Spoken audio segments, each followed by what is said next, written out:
Angela.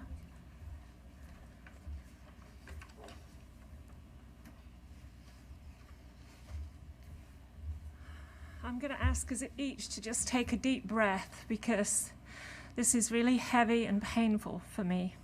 And I think that there's probably part that's painful for you. So if you just take a breath with me.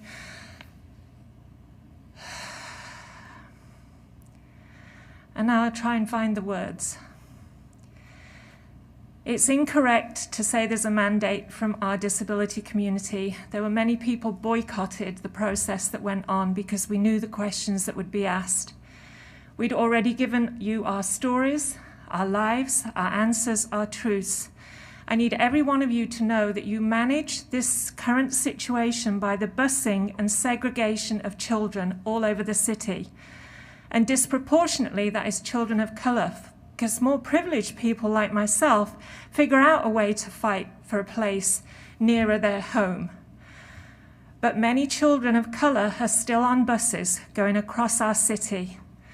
This is not a fight between the illogical, emotional, and the let's not break a promise.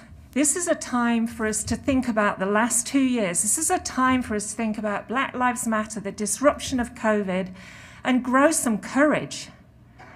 This is an important moment, and I ask you to sit with it. This is profound, and I will remember each face here, and I will be a messenger to my community. I represent 5,000 families. Not one of them would thank you for 20 years. They will be crushed. I have been an advocate on the bonds for 14 years, and it's justice denied, as my colleague Aisha said. And it is time, and we need to get beyond what is obvious. There's always more than one path.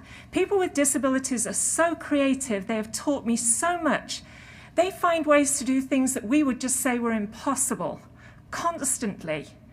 Let's take that example, and let's look again. Where is somebody else that could put in elevators? How else could we do that?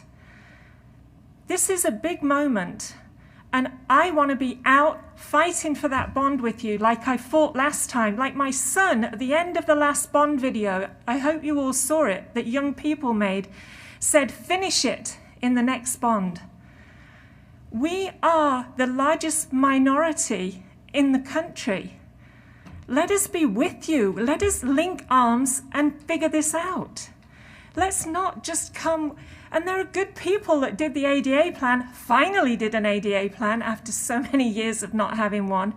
But really, we have to look beyond the obvious. And I'm going to say, in the name of equity, the name of justice, the name of love for each other. And Aisha, I thank you for your words. I rest on the shoulders of the warriors like Aisha, somebody that was declared dead when she was born, and somebody that has a degree. She's a doctor from Harvard. We can't throw away lives.